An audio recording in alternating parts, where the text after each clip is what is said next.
A human baby is the most helpless creature ever born on this planet. A baby giraffe walks within hours of birth. A baby dolphin swims immediately. A human baby cannot lift its own head for months.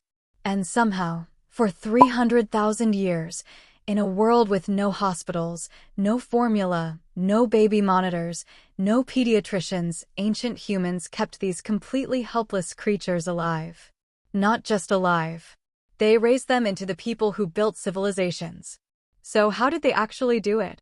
The first thing to understand is that a human baby being born so helpless is not an accident. It is a design decision made by evolution. Human heads grew too big for the birth canal. So evolution made a compromise. Babies are born earlier than they should be before their brains fully develop so they can fit through.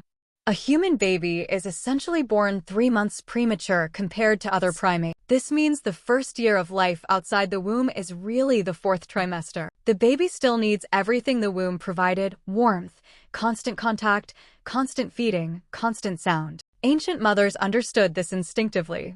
Not from books, from hundreds of thousands of years of watching babies die when those things were absent. The first survival tool was the most ancient one: skin-to-skin contact. Modern medicine rediscovered this in the 1970s and called it kangaroo care. Researchers found that premature babies placed directly on a mother's chest had dramatically higher survival rate. Their body temperature regulated.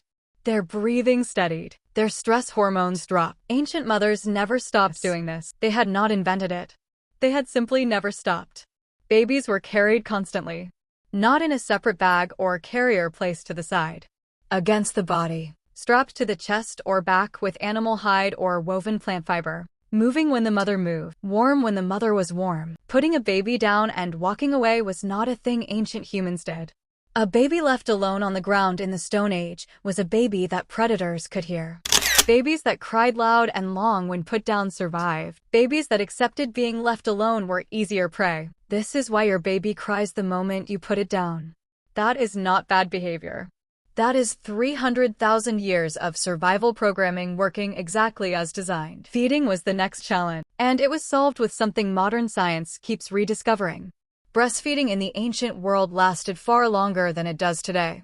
Archaeological and anthropological evidence from modern hunter-gatherer groups suggests nursing continued for 3 to 4 years, sometimes longer. This was not just nutrition. Breast milk in the ancient world was medicine. It contained antibodies against whatever pathogens the mother had encountered. In a world with no antiseptic, no antibiotics, no vaccines, a mother's milk was the only immune system a baby had for years. The moment that stopped, the child was exposed to a world full of things trying to kill it with no protection. But what happened when a mother died, or had no milk? This is where something extraordinary happened, something that almost no other species on Earth does. Other mothers fed the baby. Wet nursing, feeding another woman's child, appears in every ancient culture we have ever found. It was not charity, it was infrastructure. A community that shared the feeding of children was a community that kept more children alive. The group did not just share food, it shared the biological cost of keeping the next generation alive. Grandmothers played a role that cannot be overstated. Research on modern hunter-gatherer groups consistently shows that the presence of a maternal grandmother is one of the strongest predictors of child survival. Not the father, the grandmother. She had already raised children. She knew which symptoms were dangerous and which were not.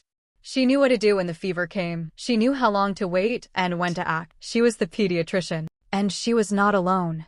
Extended family, aunts, older siblings, cousins, all participated in childcare in ways that modern nuclear families have completely lost. Researchers call this alloparenting, care given to a child by someone other than the biological parent. Humans are one of the only species on Earth where this is the norm rather than the exception.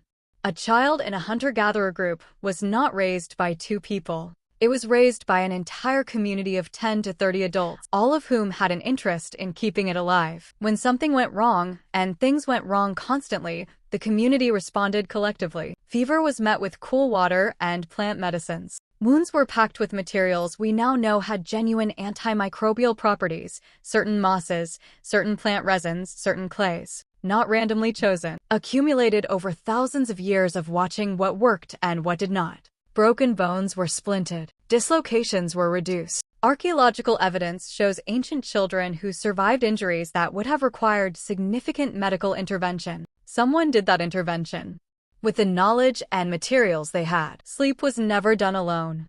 A child sleeping away from all adults in a dark separate room is a completely modern invention. For almost all of human history, children slept pressed against adults, against their mother, against siblings, against whoever was closest and warmest. This was not a parenting philosophy. It was the only thing that kept body temperature stable through cold nights when hypothermia was a genuine threat. Play was not separate from survival training. Every game children played in the ancient world was teaching something. Throwing games built the coordination needed to hunt. Chasing games built the speed needed to escape. Climbing games built the physical capability needed to navigate a three-dimensional world. Children watched adults do everything. From birth, they were present at hunting preparation, food processing, tool-making, fire management. By the time they were capable of participating, they had watched it thousands of times. There was no school because everything was school. And through all of it, the carrying, the feeding, the communal watching, the shared sleeping, the practical play, the thing that held it all together was something that has no fossil record and leaves no archaeological trace. Attention. Ancient parents paid complete, total, undivided attention to their children in a way that is almost impossible to achieve in the modern world. There was no phone to look at, no notification to check, no other screen competing for focus. When a child made a sound, the adult heard it immediately. When something changed, the adult noticed immediately. The response time between a child signaling distress and an adult responding was measured in seconds, not minutes. That level of attention, maintained continuously, is what kept helpless creatures alive in a world that was trying very hard to kill them. Here is what this all adds up to.